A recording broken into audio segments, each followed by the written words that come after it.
One last sip before we begin. I am Ray, and you can't be spiritual without self-improvement. Here's why. You see, most people in the spiritual community, not you of course, you're perfect, but most of the others, they're all head and no balls. Let's pump the brakes on that train of thought for a moment. A better way of looking at it is all up in the clouds, not grounded. Too much up, not enough down. And, well, you've seen people like this, I'm sure. People who talk about spirituality, but it doesn't seem to be that they're so much grounded in reality. Have I fallen into this trap? Blasphemy. Okay, maybe once or twice. Don't judge me. We all learn. And you see, even things with like religion, there is this tendency to reject the earthliness, to reject the pleasures of the flesh, and to believe that the spiritual plane is better than the physical plane. Spiritual? And well, that just doesn't work. Good luck. You have within you right now hundreds, if not billions, of years of evolutionary instinct that do not care about your silly little moral beliefs, like a T-Rex.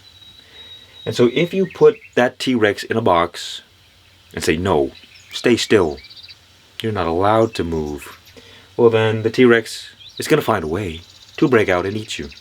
And it does to people all the time. You will see the most spiritual progress when you've gone far on the spiritual journey, meaning you're used to all these spiritual ideas and you're feeling nice and light, like air. And then from that point, you ground yourself into your body. Because either way, if you're too earthly, you're just an unconscious animal, like a monkey, running around just trying to satisfy your sense pleasures. And if you're too spiritual, well then you're not really that useful to everyone else, because everyone else is down here. And here you are flying. Whee! You want to be like Prometheus. Take the fire from the gods and bring it down to earth and share your secret knowledge with the world. But unless spirituality is grounded in a practical way, think about it. If somebody is starving on the street, are you going to go preach to them spiritual ideas? No, they don't care about what you're selling. They want food and perhaps money for drugs.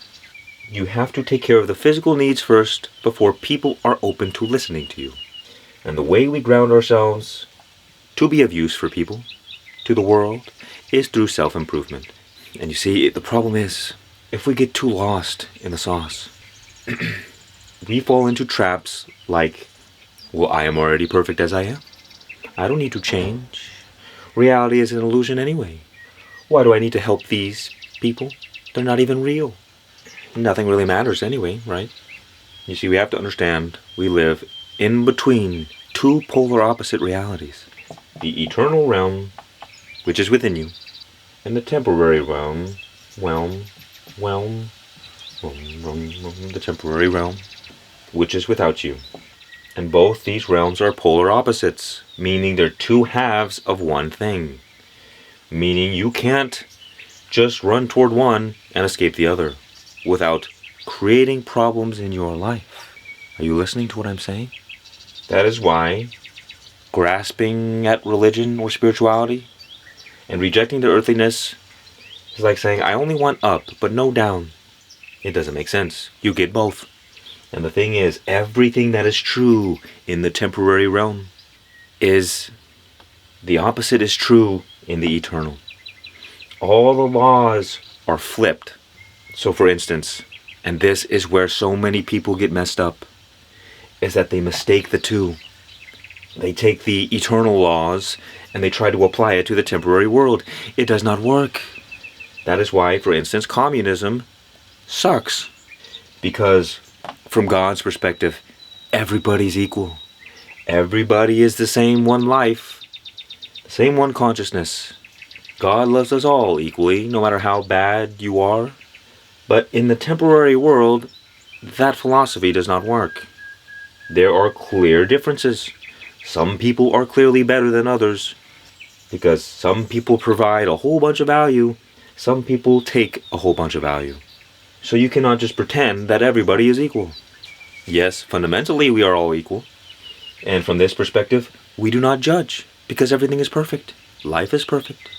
You do not need to judge what is perfect. But here, everything is imperfect. So therefore, it is required that you judge.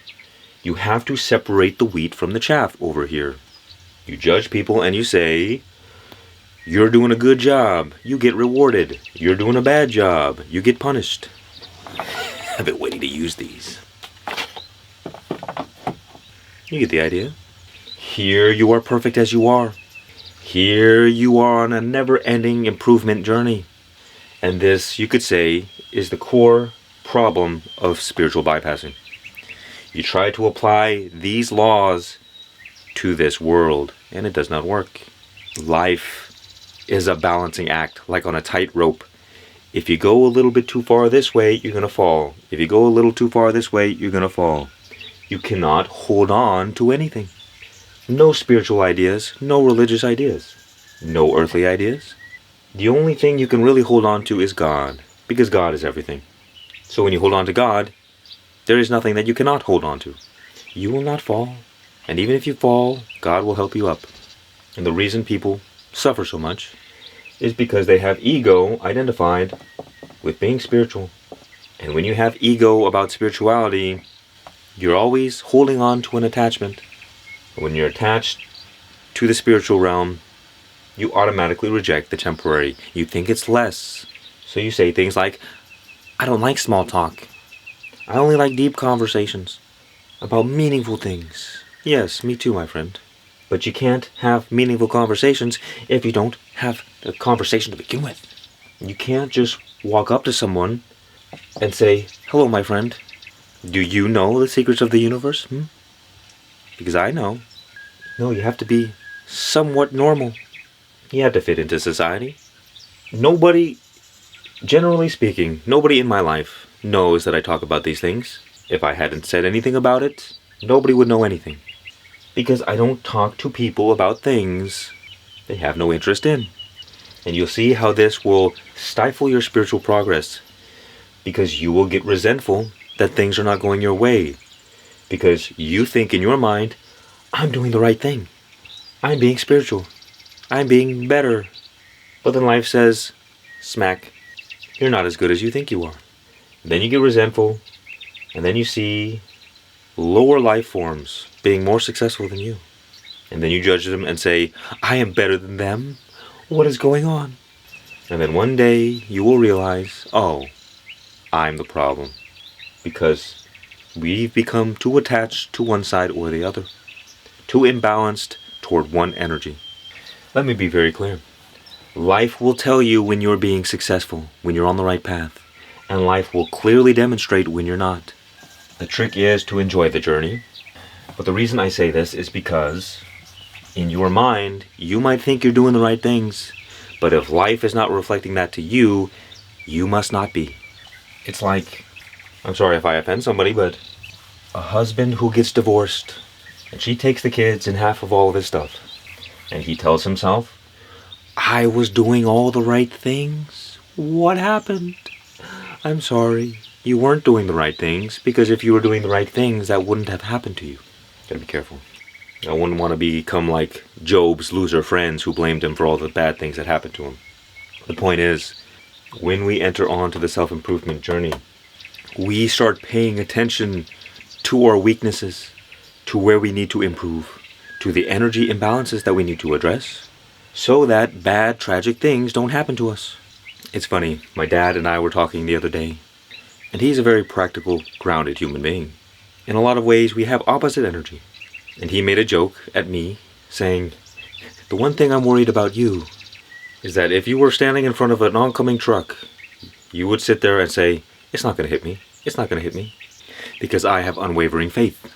But you see, from the opposite perspective, from a practical person's perspective, spirituality seems delusional, because oftentimes we're so cut off from being grounded that we ignore practical dangers in our daily life.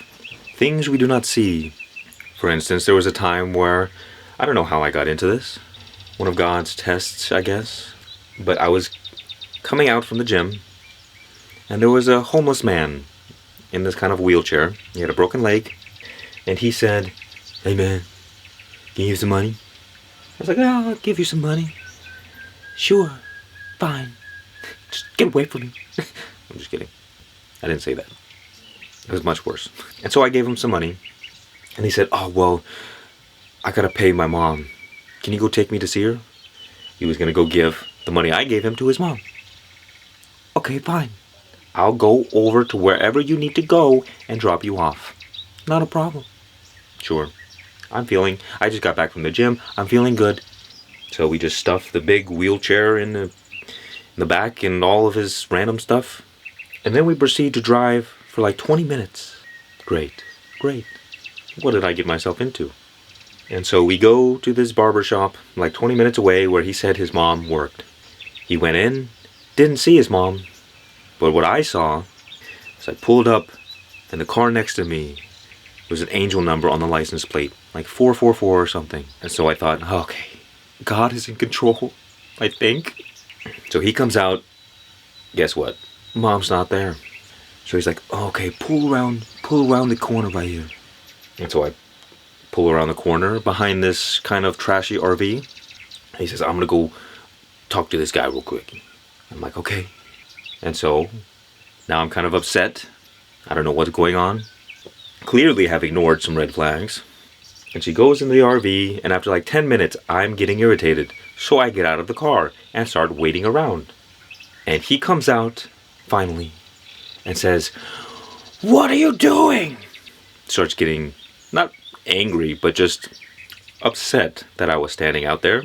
And he said, "If that guy saw you standing out here like this, he would shoot you."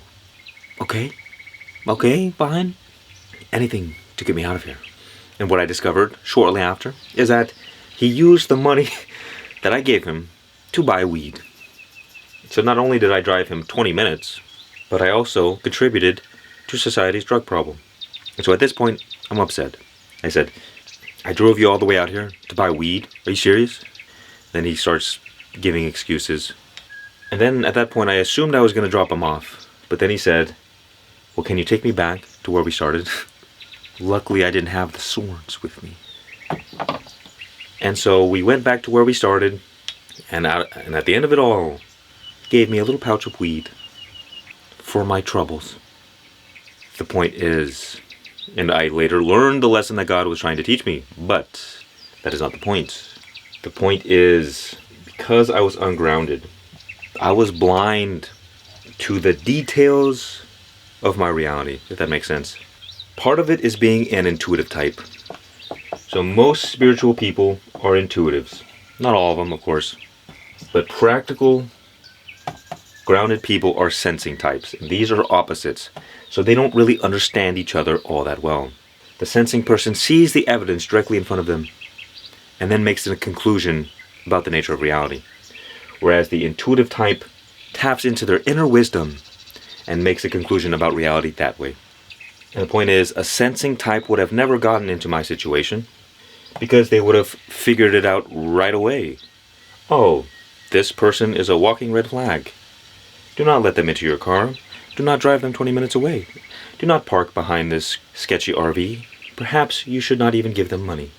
But me, because I'm going with the flow, just seeing how things end up, well, you get yourself into funny situations sometimes. Now, a sensing person would also say, "That was a mistake. You shouldn't have done that." But I would say, there are no such thing as mistakes.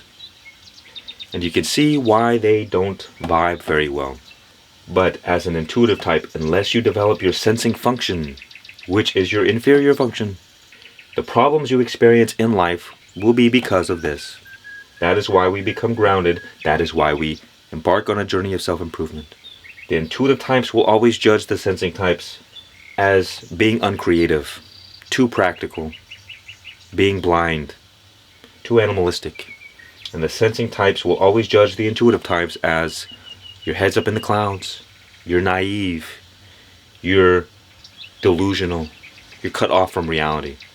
But we have to understand the nature of paradox, that two seemingly opposite realities can both be true at the same time, simply from different perspectives.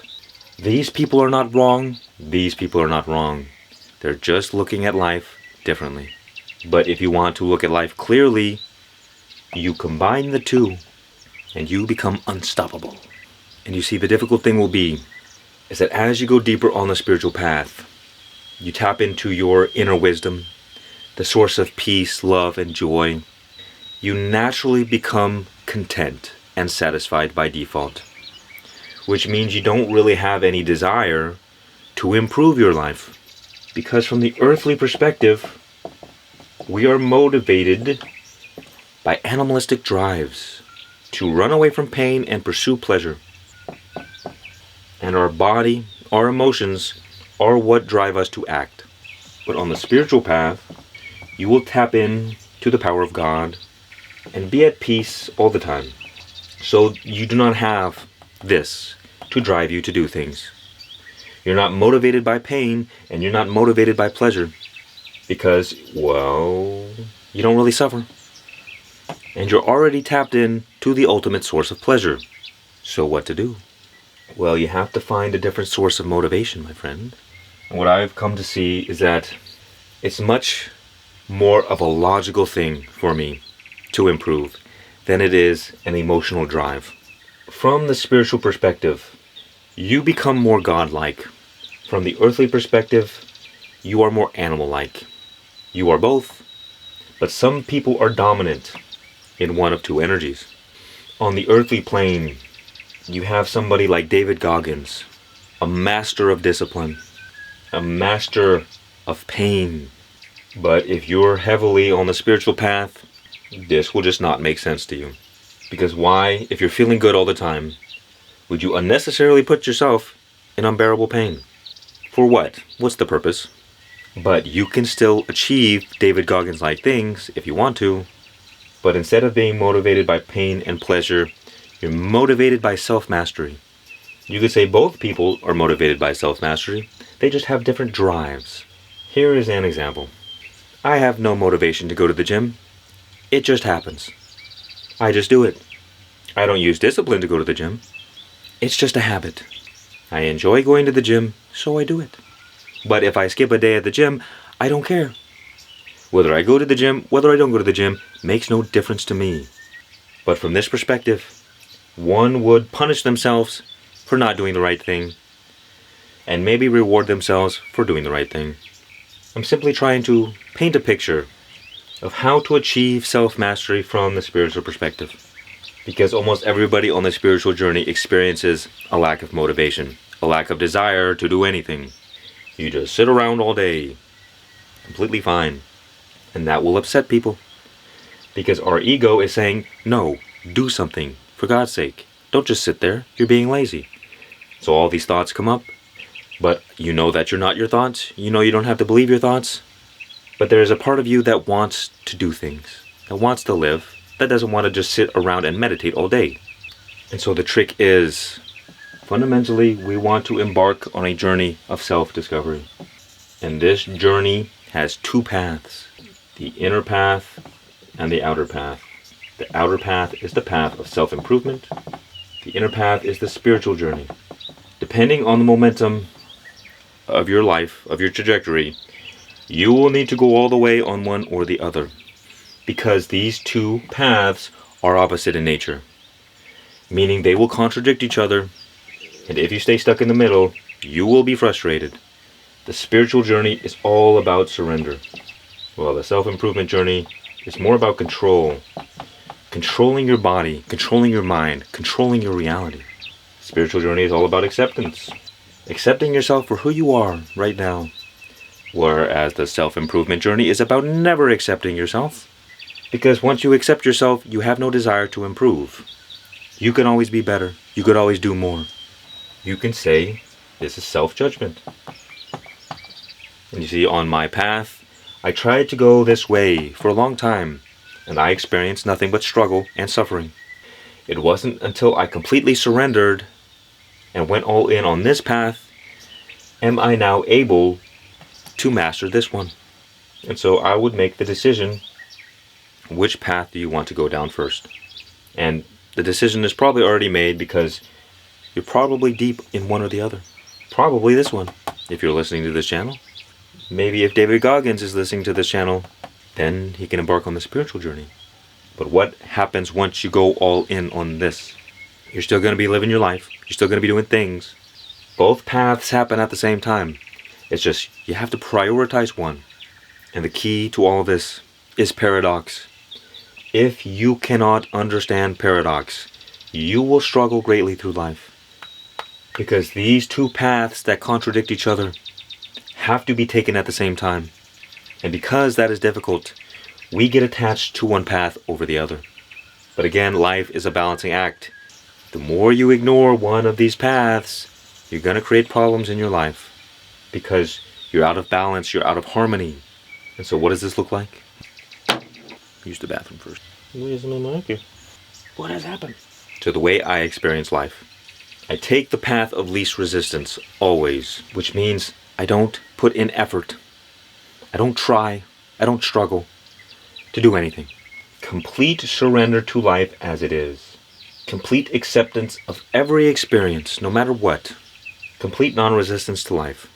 And at the same time, I look at my life and see, what do I want? What kind of life do I want to live? What does my dream life look like? Who do I want to become? Because the thing is, you can go all in on the spiritual journey and forget about the world. And you can just let life take you wherever it wants to go. And that is fine. And that is beautiful. But I, for one, am not here to escape reality. I am here to master it. So I am already satisfied and content with nothing. With just being here now. I am at peace. All good. Everything is good. And so I don't have the desire to run away from pain or to move toward pleasure. It's just I'm allowing life to do what it does. Life expresses itself through me, and whatever happens, happens. And at the same time, there is this sense of control, that I am directing life to be the way that I want it to be. The more I have surrendered, the more free will it appears that I have. Strange, yes. And funny enough, the more we try to control our reality, the less control we actually have. True power is through surrender. And so, through my awareness, I'm always analyzing my reality. What areas do I need to improve on? What skills do I need to develop to achieve my worldly goals? I don't just throw away my worldly desires as if, oh, I'm better than that. No, I fully accept that there is an animal part of me that wants all the things of the world. In fact, I just want everything. I want all the spiritual riches, I want all the worldly riches, I want it all. I call it leaving no stone unturned. Savoring every single experience of life.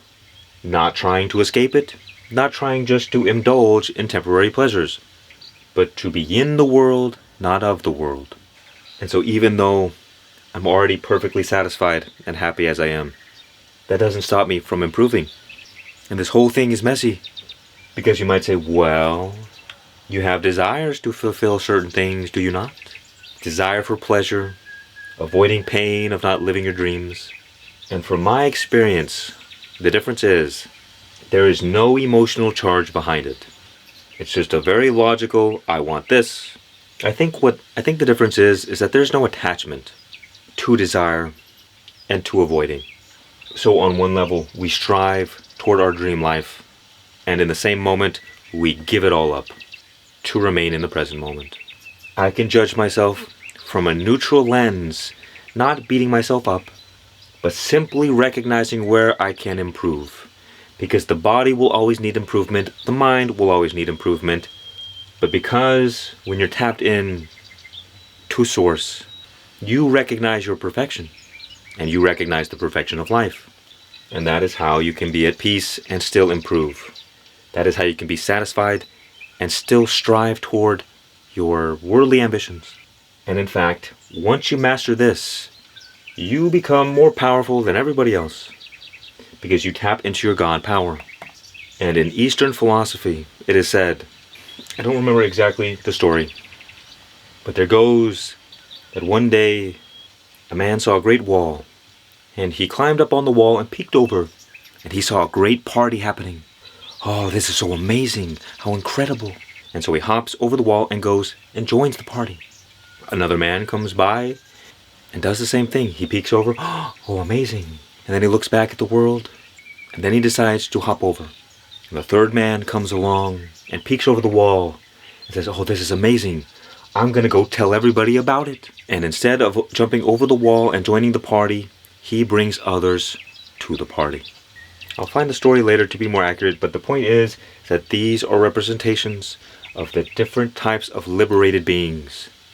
Some who go fully toward heaven, become free from the world, and others who become free but return to the world to help others become free. And it has been said that God loves the second enlightened person the best, because you don't just run to the party and enjoy it just for yourself, but you sacrifice your own enjoyment for others, to bring others to freedom. Now, the core elements of self-improvement, and where you will find great spiritual growth as well. Of course, the body, exercise, being healthy, diet, eating high-vibe foods, breath work. This is kind of a combination of both mind and body, because through your breath, you control the mind. So sometimes you need to slow the mind down. Sometimes you need to rise the mind up. And you can do this with the breath, depending on how much oxygen you take in. Easy way to understand it is with sleep. Before you go to sleep, if you practice this, it will help.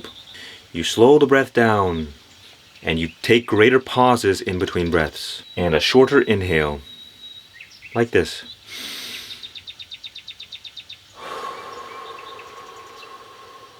You can do the 4-7-8 method. Inhale for 4 seconds, hold your breath for 7, exhale for 8. And that will help you fall asleep. And also, during the day, if you're feeling a bit anxious, you can use this to relax. Why self-improvement is so necessary for spirituality is because it's very difficult to come to God realization when your mind is full of garbage. It's like a dirty mirror. We have all kinds of mind conditioning that's blocking our true reflection as the divine.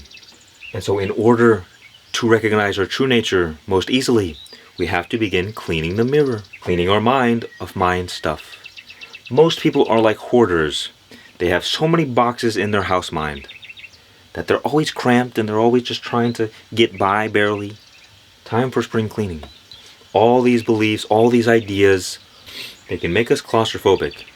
And lately I've been reading the Yoga Sutras, and it's all about this, cleaning the mind stuff. So the first thing you do, which I teach a lot, you start letting go of all the negative nonsense, all the negative beliefs, all the negative identities, and you stop believing in all of your negative thoughts. You start cleaning the mirror this way.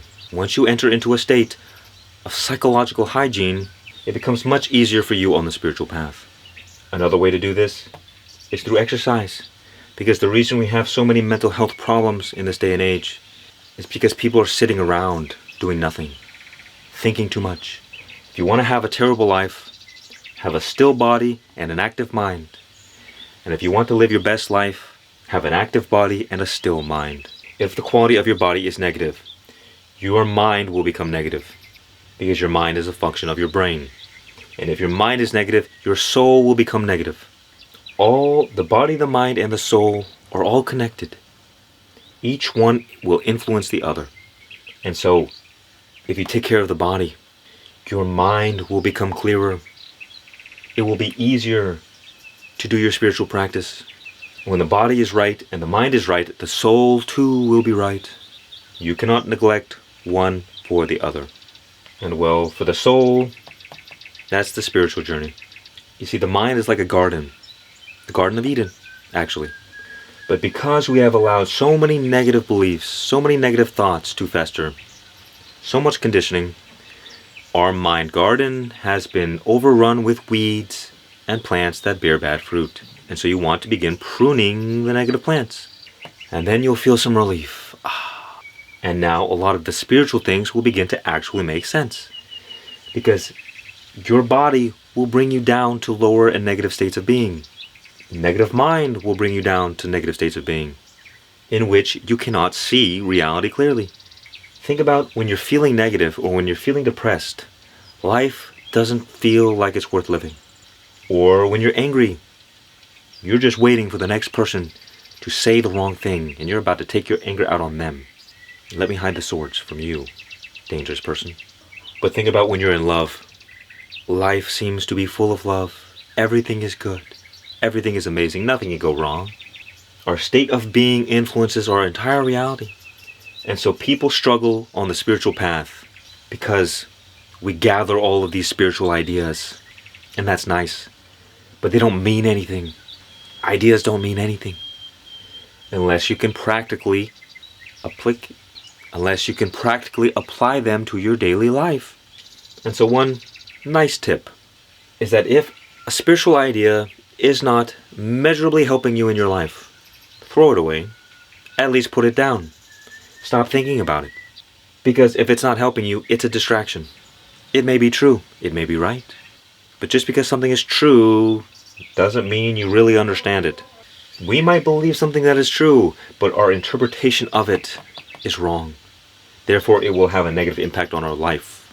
So you begin removing all of the negative mind stuff that is not serving you. When you exercise, when you eat clean, when you do breath work, your mental hygiene automatically becomes better. If you focus on this, the spiritual journey will become a lot more effortless. But if you don't focus on this, you may struggle with it a lot. And this is one problem I noticed, for instance, with spiritual teachers like Muji. Not so much a problem, but a common pitfall. You see, because Muji says the same thing over and over and over. He gets you to recognize your true nature, your true position. The problem is that if your mind is so clouded with conditioning, it becomes very difficult to see clearly. All you see is mind stuff. A great example is all around us all the time, there is an everlasting silence. But we spent our whole life being conditioned, focusing on the noise. So when there's a lot of mind noise, we can't see or we can't hear the silence. But when you go out into nature, what happens? The noise pollution is gone, and the vast ocean of silence emerges. Wow. And it's powerful. It was always there. It was just covered up by the noise. And when you start clearing up your mind noise, through meditation, through exercise, through eating healthy, you could cut off 10 years of your spiritual journey because you don't have all of this garbage getting in the way.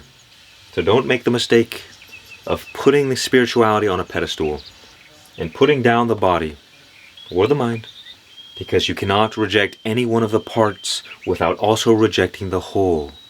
And God, which is the whole point of spirituality, its very nature is wholeness, and it is the highest truth. So you cannot reject anything without rejecting the truth, because everything is a part of the truth. Every single thing is a part of the whole. And so if you truly want to be spiritual and find God, do not neglect self-improvement, because much of your progress on the spiritual journey will come from taking care of these things, and much of your struggle on the spiritual journey will come from neglecting these things. I am Ray. Visit my cool store. Much peace and many blessings, and remember, just be.